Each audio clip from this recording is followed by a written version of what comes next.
Dear student, आज हम अपने थर्ड पार्ट पर चलने वाले हैं और इस पार्ट में हम लोग देखेंगे सबसे पहले कोऑर्डिनेशन नंबर।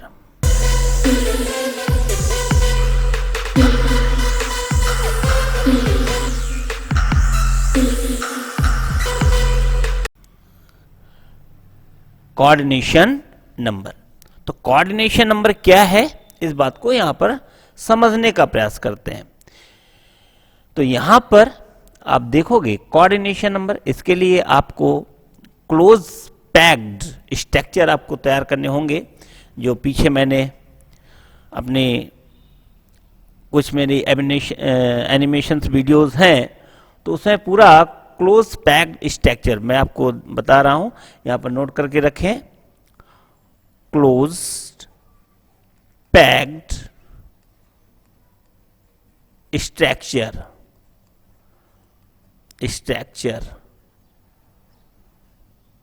तो क्लोज्ड पैक्ड स्ट्रक्चर का आप, मैं यहां पर ऊपर आई बटन होगा उसमें क्लिक करें ताकि आप इसको समझ सकें। तो ये एनिमेशंस हैं, वहां पर आपको मिल जाएगा। खैर, तो कोऑर्डिनेशन नंबर को भी यहां पर समझते हैं क्योंकि हमको यहां पर थ्योरी समझनी है, क्योंकि ये क्लासरूम नोट्स हैं, इसलिए अधिक एक्सप्लेनेशन के लिए मैंने बताया क्लोज्ड पैक्ड स्ट्रक्चर के एनिमेशन वीडियो में जाइए, वहां पर आप देख सकते हैं। सो नाउ कम, किसी एकल गोले, अब वो गोले के रूप में क्या होता है मैंने पीछे बता के रखा है, ये आपका पार्टिकल्स हैं, वो होते हैं अणु परमाणु या आयन के सीधे संपर्क द्वारा चारों ओर से घेरने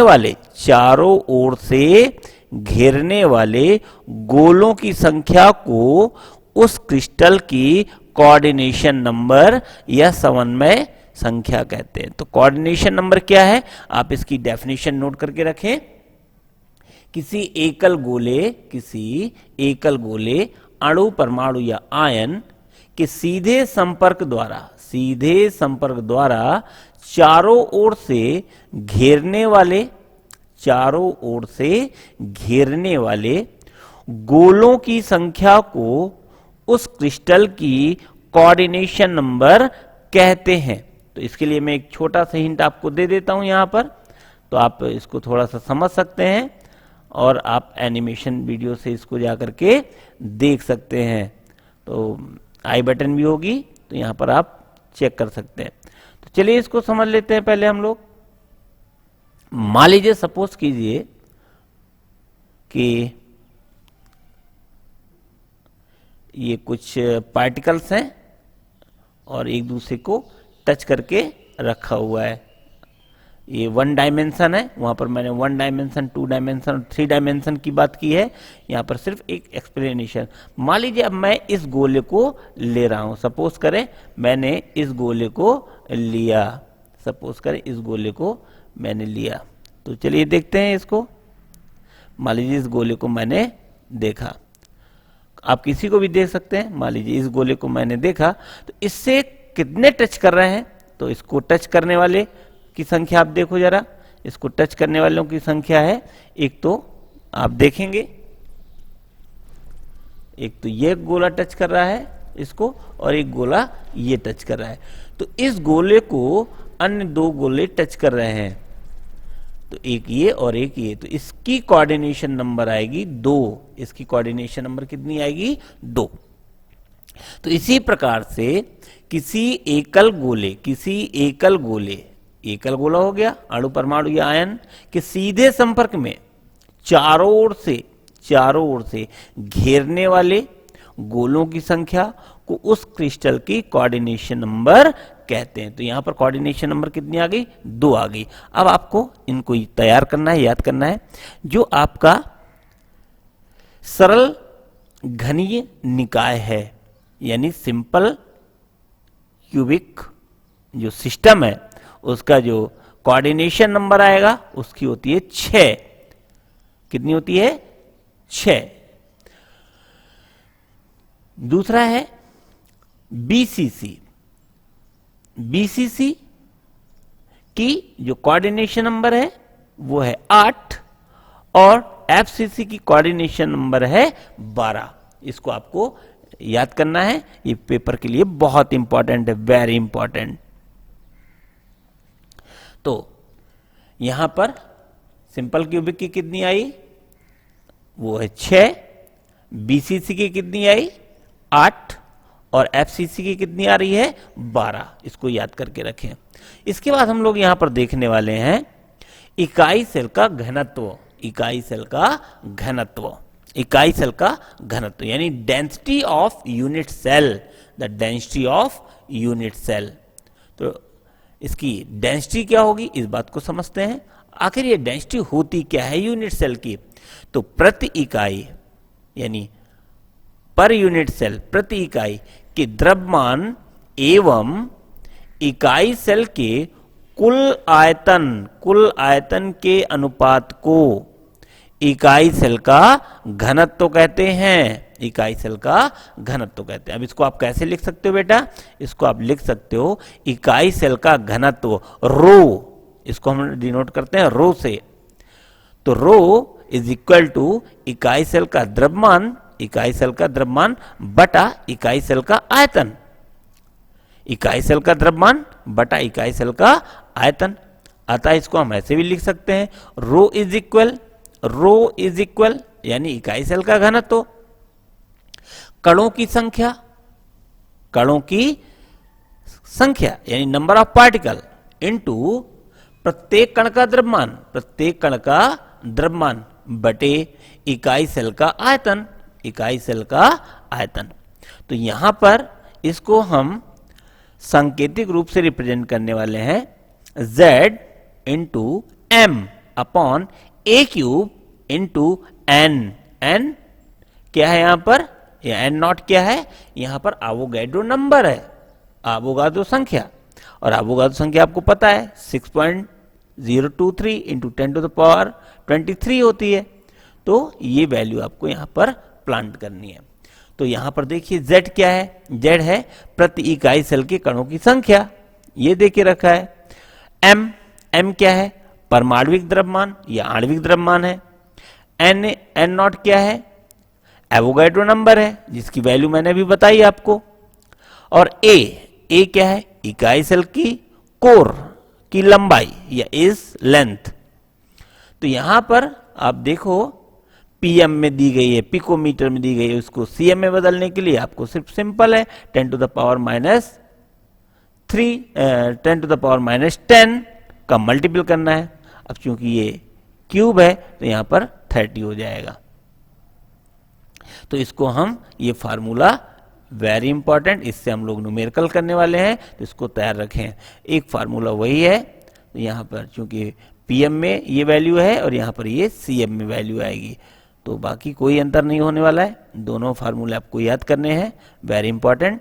तो यहां पर हम लोग इससे न्यूमेरिकल्स करेंगे। तो अब ये एक नोट पॉइंट है, इसको नोट लगा लें, यहां पर नोट लगाएं। पदार्थ का घनत्व इकाई सेल के घनत्व के बराबर होता है। पदार्थ का घनत्व इकाई सेल के घनत्व के बराबर होता है, यानी इकाई सेल का घनत्व जितना होगा वही पदार्थ का घनत्व होता है। तो ये टॉपिक, ये पॉइंट आपके लिए बहुत इंपॉर्टेंट पॉइंट है, आप देखोगे ये बहुत इंपॉर्टेंट पॉइंट है।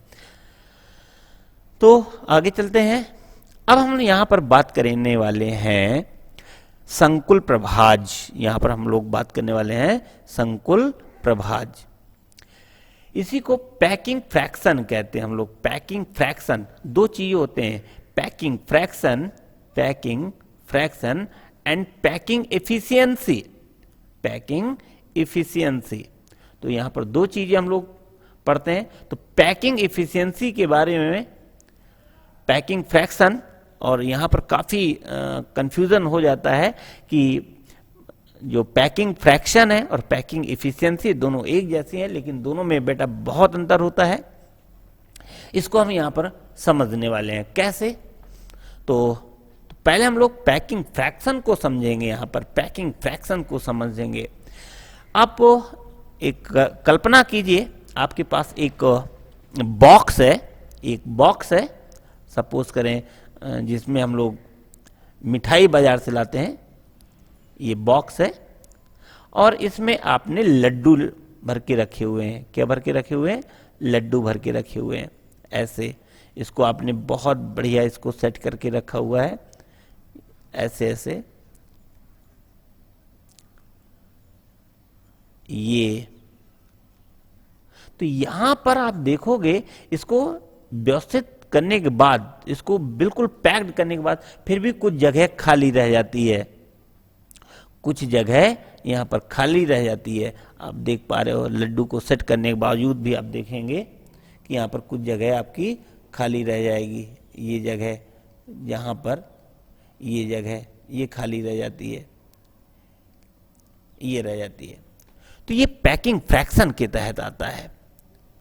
तो इतना व्यवस्थित करने के बावजूद भी जो जगह रह जाती है, ये पैकिंग फ्रैक्शन के तहत हम लोग इसको पढ़ते हैं। तो चलिए, एक मैंने एग्जांपल लेके रखा हुआ था। इसी तरह आपका क्रिस्टल जालक होता है, उसमें जो पार्टिकल होते हैं उनको जब व्यवस्थित करते हैं, या 3 डायमेंशनल में, वो 3D पैटर्न में होते हैं, 3D पैटर्न में होते हैं, तो भी उनमें कुछ जगह होती है। वो जगह यहां पर हम लोग जब डेसिमल के रूप में लिखते हैं तो वो पैकिंग फ्रैक्शन होती है, और जब परसेंटेज के रूप में लिखते हैं तो वो पैकिंग एफिशिएंसी बन जाती है। बस जरा सा अंतर होता है। खैर, इसकी डेफिनेशन आपको पेपर में पूछेगा तो आप इसको नोट करें।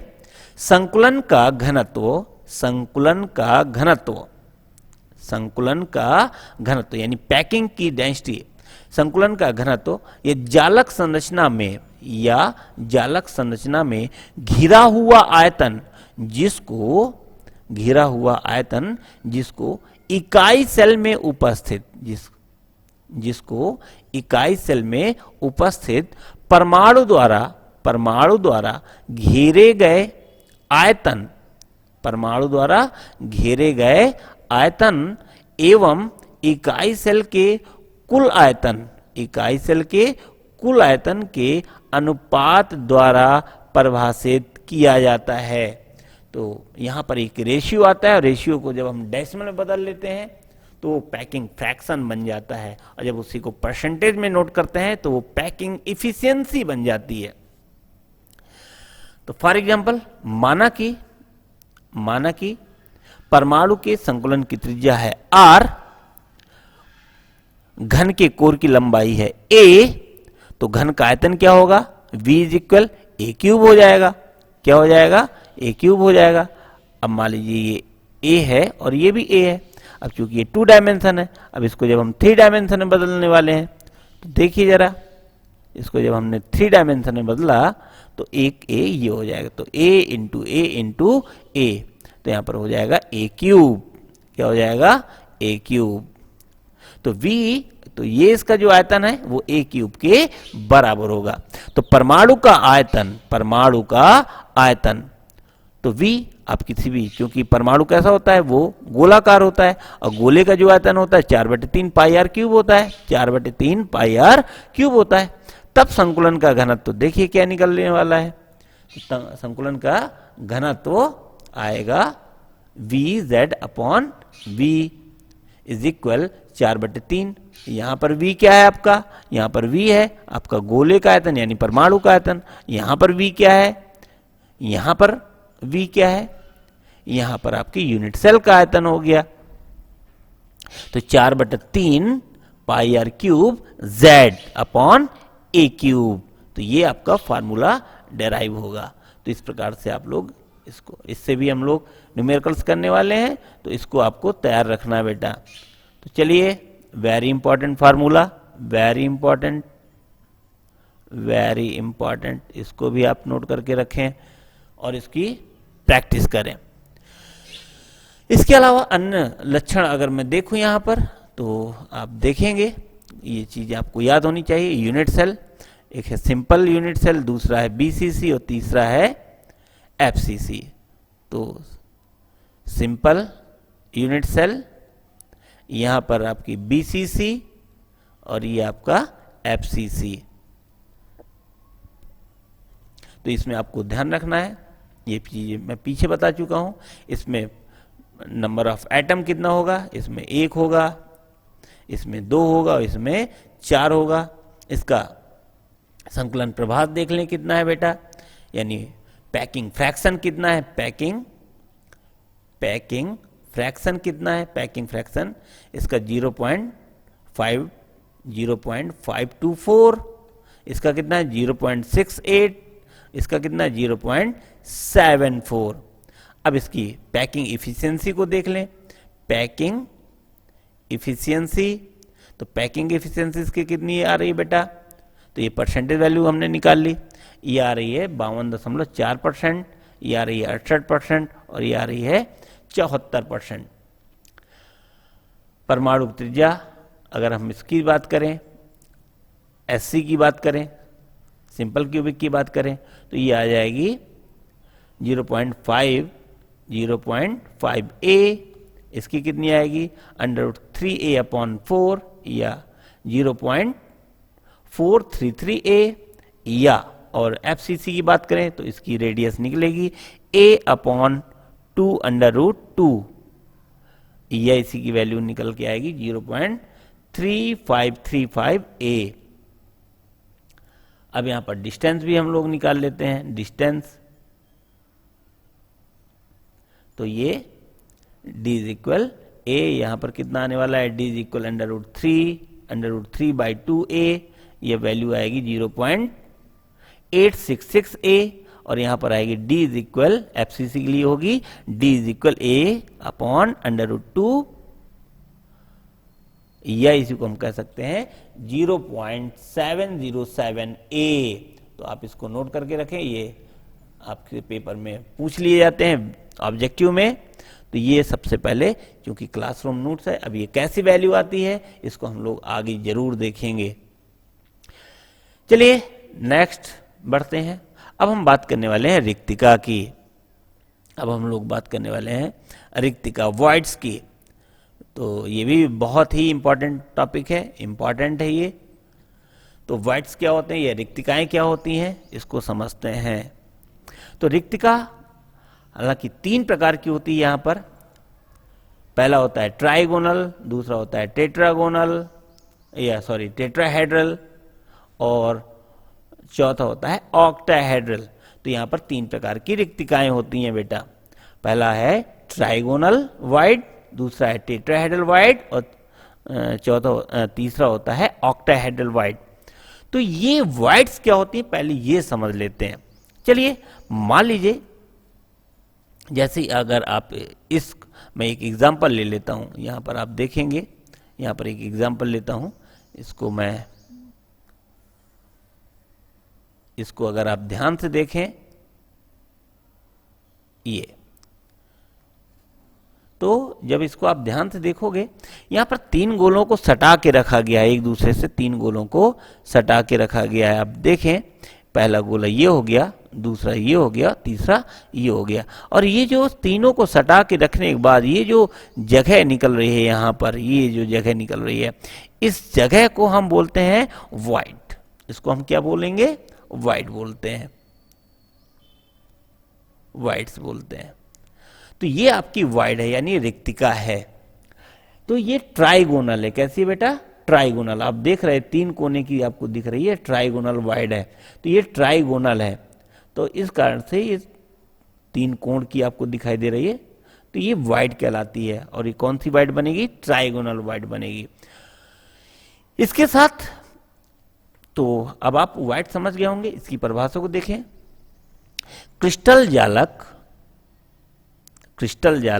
संघनन संगुलित होते हैं, फिर भी गोलों के मध्य कुछ रिक्त स्थान रह जाता है, जिसे अंतराल छिद्र या रिक्त वॉइड्स कहते हैं। तो ये जो जगह निकलती है, इनको सटा कर रखने पर जो जगह निकलती है उसी को, और फिर भी जो जगह रह जाती है, इसको हम वॉइड कहते हैं या रिक्तिका कहते हैं। तो आप समझ पा रहे हैं। अब यहाँ पर तो ये बहुत ज़्यादा, हालांकि 3 प्रकार की होती है। पहला मैंने बताया ट्राइगोनल, दूसरा मैंने बताया टेट्राहेड्रल और तीसरा बताया ऑक्टाहेड्रल। अब ये बनती कैसे? तो ट्राइगोनल तो आप देख रहे हो कैसे बन रही है, 3 गोलों को जब एक दूसरे से एकदम सटा के रख दिया गया इस प्रकार से, तो ये जो जगह निकल रही है इसको हम ट्राइगोनल वाइड कहते हैं। आगे देखते हैं। अब हम बात करने वाले हैं, अब हम बात करेंगे कि आखिर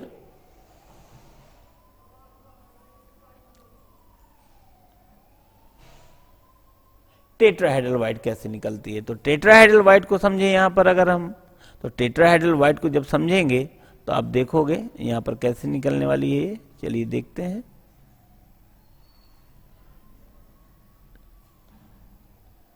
अच्छा, तो जब आप यहां पर इसको देखोगे तो ये जब 3 गोले अगर लिए जाते हैं और जब 3 गोले के ऊपर एक गोला और आ जाता है, यहां पर आप देखें ये पहला गोला हो गया, ये दूसरा हो गया और ये तीसरा हो गया और ये चौथा गोला आ गया, ये जो चौथा गोला इसके ऊपर रख दिया गया।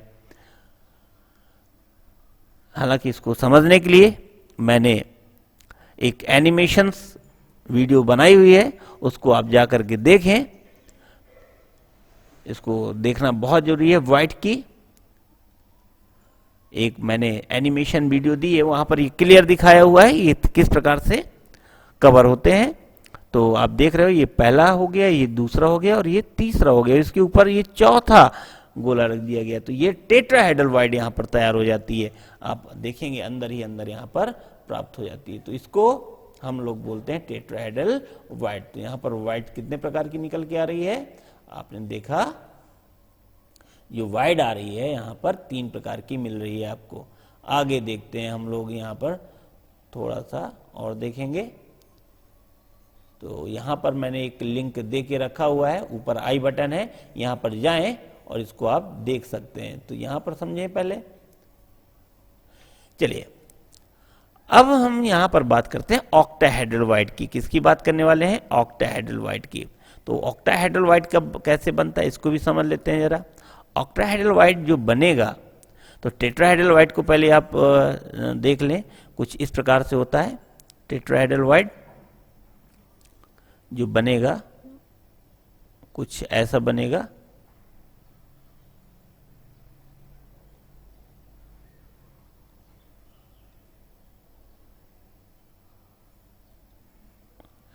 ये टेट्राहेड्रल वाइड बनती है कुछ ऐसी बनती है। ये एक्चुअली सही नहीं बनी, मैं एक बार पुनः प्रयास करता हूं। आप भी इसको बना के रखें क्योंकि आपको बनाना पड़ेगा टेट्राहेड्रल वाइड को। चलिए देखते हैं। ये कुछ ऐसी बनेगी। ये मान लीजिए एक पॉइंट हो गया, सपोज करिए एक पॉइंट हो गया, एक हमने इससे एक सीधी लाइन खींची, एक इधर, एक इधर और एक ये। तो ये टेट्राहेड्रल 109 डिग्री 28 मिनट का यहाँ पर प्रत्येक कोण निकलता है।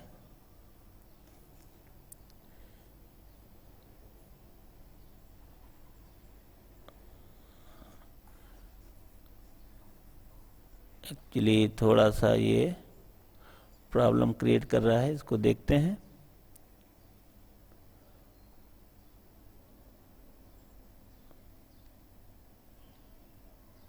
ये कुछ ऐसी तैयार होती है बेटा।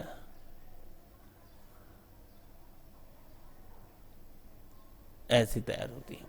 तो ये टेट्राहेड्रल वाइड तैयार होती है। चलिए अब हम बात करेंगे ऑक्टाहेड्रल वाइड की। तो ऑक्टाहेड्रल वाइड कैसे बनती है इसको देखते हैं। तो ऑक्टाहेड्रल जो वाइड तैयार होगी आपकी, वो कुछ ऐसी तैयार होगी। तो ये तैयार कैसे होती है? यहां पर 6 गोले होते हैं बेटा, देखो जरा। और जब 3 गोले के ऊपर 3 गोले आ जाते हैं तो ये बन जाता है ऑक्टाहेड्रल। तो 1 2 3 गोले ये होगा नीचे और ये 3 गोले हो गए ऊपर, 4 5 और ये 6। तो ये 3 गोले नीचे हुए, 3 गोले ऊपर हुए, उनके बीच में ये जो वाइड तैयार होती है, यहां पर जो वाइड तैयार होती है, इसको हम लोग बोलते हैं ऑक्टाहेड्रल। क्या बोलते हैं? Octahedral wide. तो इसको जैन तौर पर इसको ऐसे तैयार करते हैं। एक आप स्क्वायर बना के रखें, स्क्वायर बना के रखें, और कुछ ऐसे बनाने का प्रयास करते हैं।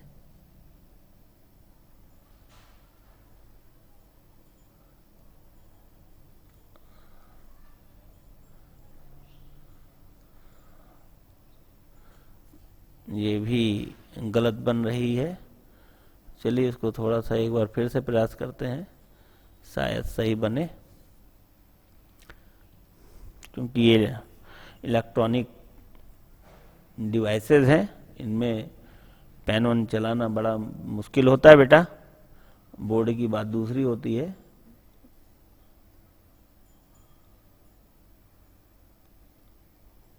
ये इलेक्ट्रॉनिक डिवाइस हैं, बहुत इनकी सरफेस जो होती है काफ़ी,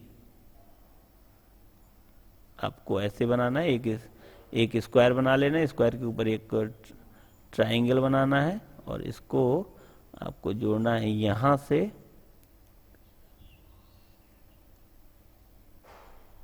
इसको जोड़ना है आपको यहां से, इसको जोड़ना है आपको यहां से, ऐसे। तो ये ऑक्टाहेड्रल वाइड बनेगी। तो चलिए आगे अब समझते हैं। अब इसके बारे में मैंने काफी जानकारी दे दी। चलिए अब इसको देखते हैं। तो यहां पर ये कह रहा है, वही चीज बताया, यहां पर मुख्य रूप से आपको 2 पढ़नी है। नंबर 1 आपको पढ़नी है, नंबर 1 आपको पढ़नी है टेट्राहेड्रल, और नंबर 2 पढ़नी है ऑक्टाहेड्रल। ट्राइगोनल हमारे कोई मतलब की नहीं है, इसको जानकारी भर ले लें, बहुत है। तो नंबर 1 पॉइंट है 4 स्पर्शी। 4 स्पर्शी भी मैंने बताया, 3 नीचे और 1 ऊपर। 4 स्पर्शी गोलों के मध्य स्थित रिक्ति चतुष्फलकी रिक्ति बनाती है, और 6 गोले कैसे बनेंगे? 3 ऊपर और 3 नीचे के मध्य स्थित रिक्ति अष्टफलकी रिक्ति कहलाती है। तो यहां पर 4 गोलों से बनने वाली टेट्राहेड्रल बनेगी, और 6 गोलों से मिलकर के बनने वाली जो वाइड है वो ऑक्टाहेड्रल बनेगी या अष्टफलकी बनेगी। अब यहां पर ये पॉइंट बहुत इंपॉर्टेंट है, इसको याद करना है आपको। यदि सघन संकुलित संरचना में गोलों की संख्या n है, हमेशा ध्यान रखें, यदि इसमें गोलों की संख्या n है, यानी परमाणुओं की संख्या n है, तो उसमें अष्टफलकी रिक्तियों की संख्या भी n के बराबर होगी, जबकि टेट्राहेड्रल रिक्तियों की संख्या 2n के बराबर होगी। तो ये ध्यान रखना है बेटा। यदि किसी भी क्लोज्ड पैक्ड स्ट्रक्चर में उसमें परमाणु संख्या n है, तो उसमें जो ऑक्टाहेड्रल वाइड्स है उसकी संख्या n होगी, और टेट्राहेड्रल वाइड्स की संख्या 2n होगी। इसको नोट करके रखें, बहुत इंपॉर्टेंट है। गोलों के निविड़ संकुलन क्लोज पैकिंग में 3 प्रकार के अंतराकोशी वाइड पाए जाते हैं, ये अंतराकोशी छिद्र पाए जाते हैं। पहला है नंबर 1, अभी मैंने बताया, 3 गोलों के निविड़ संकुलन जो 3 गोलों से स्पर्श करती हो। दूसरा है टेट्राहेड्रल, ये 4 गोलों से बनती है। और अगला है ऑक्टाहेड्रल, जो 6 गोलों से मिलकर के बनी होती, जिनमें से 6 गोले कैसे होते ये अभी मैंने आपको बताया। तो इसको आप तैयार करके रखें, इसको देखते जाएं। चलिए यहां पर आपने 3 प्रकार की वाइड्स का अध्ययन किया, बहुत अच्छी बात। आगे अब हम लोग देखेंगे इसको अगले टॉपिक में। तो नए पार्ट में फिर मिलते हैं। थोड़ा सा मैं आपको जाते जाते रेडियस रेशियो के बारे में बता दूं, त्रिज्या अनुपात जिसे कहते हो आप लोग। चलते चलते इसको भी समझ लेते हैं। यहां पर रेडियस रेशियो क्या है, पहले इसको समझ लेते हैं। तो आप जानते हो कोई भी आयनिक ठोस है, मान लीजिए सोडियम क्लोराइड है, सपोज करें सोडियम क्लोराइड है, ठीक है ना बेटा। तो यहां पर जो सोडियम क्लोराइड है ये सोडियम आयन और क्लोराइड आयन से मिलकर के बना है, सोडियम आयन और क्लोराइड आयन से मिलकर के बना है। एक इसमें पार्टिकल सोडियम का होगा और एक क्लोराइड आयन का होगा। अब ये मैं आपको हमेशा एक बात ध्यान रखो, इसमें 6 सोडियम आयन, 6 सोडियम आयन एक क्लोराइड आयन को और 6 क्लोराइड आयन एक सोडियम आयन को परस्पर घेरे रहते हैं बेटा। तो इनका जो रेशियो निकलता है, वही अनुपात जो होता है, वही जो है त्रिज्या अनुपात कहलाता है। तो किसी आयनिक क्रिस्टल में, अब कोई भी आयनिक क्रिस्टल हो सकता है, अभी तो मैंने जैसे एक छोटा सा एग्जांपल लेके रखा हुआ है सोडियम क्लोराइड का, तो किसी आयनिक क्रिस्टल में धन आयन एवं ऋण आयन, धन आयन और ऋण आयन, कैटायन एंड एन आयन की त्रिज्याओं के अनुपात, जिसको हम धन आयन को R प्लस और ऋण आयन को R माइनस, R प्लस और R माइनस, यानी R plus upon R minus को ही त्रिज्या अनुपात कहते हैं। तो ये अच्छा टॉपिक है, आपको तैयार रखना है। तो त्रिज्या अनुपात बराबर R plus upon R minus, तो धन आयन की त्रिज्या बटे ऋण आयन की त्रिज्या। तो इसको याद करके रखना है, ये पेपर में पूछ लिया जाता है। चतुष्फल की रिक्ति के लिए जो त्रिज्या अनुपात आता है वो होता है 0.225, 0.225, जबकि ऑक्टाहेड्रल वाइट के लिए जो त्रिज्या अनुपात आता है वो होता है 0.414, 0.414। तो यहां पर कोऑर्डिनेशन नंबर के आधार पर भी समझ लेते हैं आप, ये आपको समझना बहुत जरूरी है। तो इसको समझे, कोऑर्डिनेशन नंबर के, ये तो अभी मैंने बताया आपको वाइट्स के आधार पर। यहां पर आपको ये बिल्कुल तैयार करके रखें, यही सब प्रश्न पूछे जाते हैं। 4 नंबर का टॉपिक होता है बेटा, 4 मार्क्स होते हैं, 4 मार्क्स मिलने वाले होते हैं इससे। तो अगर कोऑर्डिनेशन नंबर 3 है तो जो रेशियो आएगा वो कितना आता है 0.155, 0.155 से 0.255 तक। और इसकी जो संरचना व्यवस्था होती है वो समतलीय त्रिकोणीय होती है। कैसी होती है? समतलीय त्रिकोणीय होती है, प्लेनर ट्राइगोनल होती है। फॉर एग्जाम्पल तैयार करके रखें, B2O3, B2O3। अगर कोऑर्डिनेशन नंबर 4 है, और कोऑर्डिनेशन नंबर 4 है तो इसका जो रेडियस रेशियो आएगा वो आएगा 0.255 से लेकर के 0.414 तक। कहां तक जाएगा? 0.414 तक जाएगा। और ये चतुष्फल की संरचना व्यवस्था में होगा। और एग्जाम्पल ZnS, जिंक सल्फाइड। अगर कोऑर्डिनेशन नंबर 6 है, अगर कोऑर्डिनेशन नंबर 6 है तो रेडियस रेशियो आने वाला है 0.414 से लेकर के 0.732 तक जाएगा। और इसकी जो संरचना व्यवस्था होगी वो कैसी होगी? ऑक्टाहेड्रल होगी, जैसे सोडियम क्लोराइड की। और कोऑर्डिनेशन नंबर यदि 8 है तो ऐसी स्थिति में रेडियस रेशियो आने वाली होती है 0.732 से 1.0। अंतः केंद्रीय घनी होता है ये, यानी BCC। कैसा होता है? BCC, जिसको हम कहते हैं बॉडी सेंटर्ड यूनिट सेल होती है। तो संरचना व्यवस्था BCC होगी यहां पर। For example CSCl। तो इस प्रकार से आपने इसको यहां तक आज समझ लिया। तो अब मिलते हैं अपने नए टॉपिक में, तब तक के लिए नमस्कार, गुड डे।